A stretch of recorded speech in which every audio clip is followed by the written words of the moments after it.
Continuando com o tema do Dia Nacional de Conscientização sobre as Mudanças Climáticas, hoje o nosso convidado é o Cláudio Bicudo. Ele é diretor da H2O Company, que é uma empresa de consultoria especializada em gestão ambiental e também é acreditada no CDP. E aí, Cláudio, tudo bem? Obrigado por aceitar o nosso convite. Tudo bem, Fernando? Obrigado a você pelo convite. Um prazer. Vamos lá. A gente está fazendo uma série de vídeos sobre o Dia Nacional de Conscientização sobre as Mudanças Climáticas e eu gostaria de tratar com você das ações no âmbito empresarial, mas não necessariamente do causador da mudança climática, que são os gases de efeito estufa, mas também do uso da água, ou seja, como que as mudanças climáticas afetam ou não o uso da água.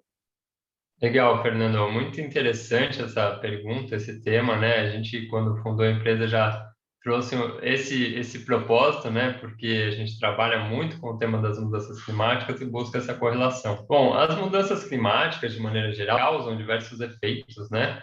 Para vários setores econômicos, para a sociedade de maneira geral. E um dos fatores, né, que é muito impactado com as mudanças climáticas é a questão dos recursos hídricos, né? Então, você tem alterações nos regimes de chuvas, né? Você tem secas severas, né? Falta de chuva em algumas regiões, excesso em outras, né? Diferentes períodos do ano. Então, essas mudanças climáticas decorrentes, né, do aquecimento médio da temperatura terrestre, ela muda completamente o regime de chuvas. Então, é muito interessante ter essa percepção, porque, historicamente, as empresas que iniciaram os seus trabalhos com as mudanças climáticas começaram mensurando as suas emissões, né, fazendo seus inventários de emissões de gás de efeito estufa, que é muito importante, mas poucas empresas têm uma boa gestão e investimento grande na questão da água, na questão dos recursos hídricos. Ainda hoje, existem empresas que sequer medem os seus consumos de água de uma maneira eficiente.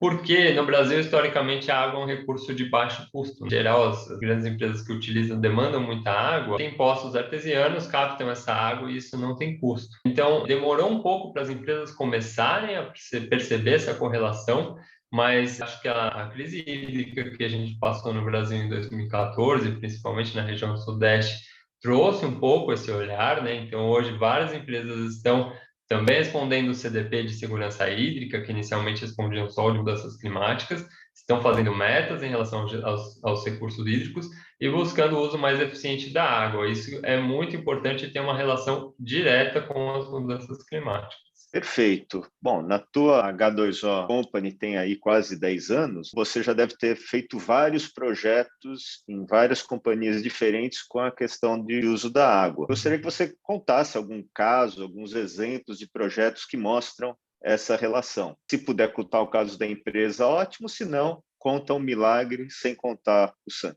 Uhum. Uma das frentes que a gente trabalha é um estudo de pegada hídrica, né? Então, a pegada hídrica é quando você mensura o consumo de água em toda a cadeia produtiva, desde a fabricação, da extração de uma matéria-prima até o beneficiamento e uso de um produto. Um case interessante, que foi até bastante divulgado, foi a pegada hídrica da calça jeans. A gente fez em parceria com outras empresas de consultoria e a gente mapeou o uso de água na fabricação de uma calça jeans, né? E o interessante desse processo é que a gente visitou o plantio de algodão, a fabricação do fio, a parte de corte e costura, e várias empresas, inclusive, que se situam na região Nordeste, né, participaram desse estudo. Então, foi muito interessante a gente tirar o resultado de cada etapa do processo para que cada etapa possa buscar as melhorias. Então, muitas empresas iniciaram o processo de reuso de água nas lavanderias, em suas atividades, para que o uso fosse mais eficiente. Então, o estudo trouxe esse olhar. Mas, por outro lado, o mercado e o consumidor, muita gente se atenta ao número, ao resultado numérico, que às vezes é um valor alto e até assustador. Parece que uma calça jeans usa muita água, né, quando você olha para o número. De fato, usa, mas é ao longo de um longo processo, né? Você tem um plantio do algodão, demora quase um ano, não lembro exatamente o ciclo, mas é um período longo de uso de água por essa planta, depois várias lavanderias. Então, é importante a gente não se atentar ao número em si, mas usar essa ferramenta da pegada hídrica como uma ferramenta de gestão de cada etapa do processo.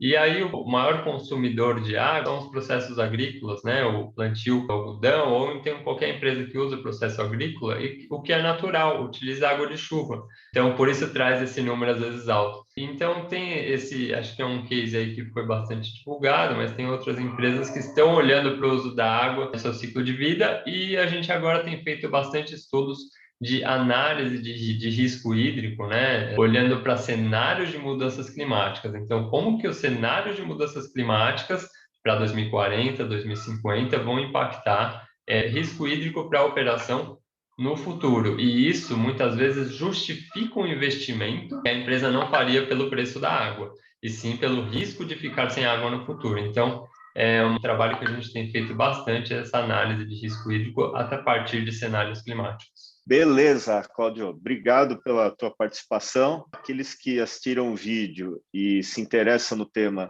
sobre segurança hídrica, pegada não só de carbono, mas pegada hídrica, podem entrar no contato da H2O Company, que está aqui na descrição do vídeo, e falar diretamente com o Cláudio. Aqui no Instituto Totem, a gente faz os trabalhos de asseguração, ou seja, a gente verifica tanto a pegada de carbono quanto a pegada hídrica. E essa é a nossa participação. Obrigado, Cláudio. Valeu. Até a próxima. Obrigado, Fernando. Um abraço para vocês.